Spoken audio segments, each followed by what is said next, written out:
scanning the waters for migrants in distress. These days, that's one of the main jobs for the Tunisian Coast Guard.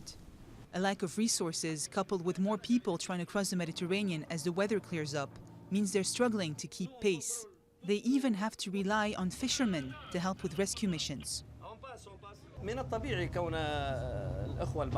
It's normal that in some cases it's the fishermen who intercept the migrants, because there are hundreds of fishing boats in international waters, so they outnumber us.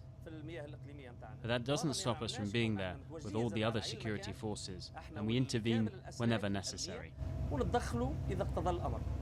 With neighboring Libya, another popular departure point, now in a state of chaos, the number of African and Middle Eastern migrants venturing into Tunisian waters is increasing. 366 alone were rescued in April. Some are now housed here by the Red Crescent, but with a boat full of migrants arriving almost every other day, space is at a premium.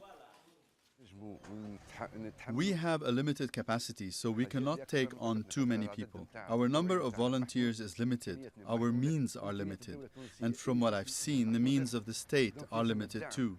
We need more support from humanitarian organizations. Ali Kone left his home in Ivory Coast 9 months ago. He's already traveled through Mali, Algeria, and Libya. He then tried to cross from Tunisia on a cramped inflatable motorboat, along with 96 others. We had a serious problem at sea off the Tunisian coast. After we passed the Libyan coast and we made it to the coast here, everything went wrong. The boat was pierced and it started to deflate, but then we saw the fisherman's boat. We called them and they rescued us. Rescued migrants often attempt the trip again. In 2014, more than 220,000 of them reached their destination, according to the EU. And despite the hundreds of deaths already reported, many more look set to take on the sea for a better life in Europe, meaning more busy days ahead for the Tunisian Coast Guard.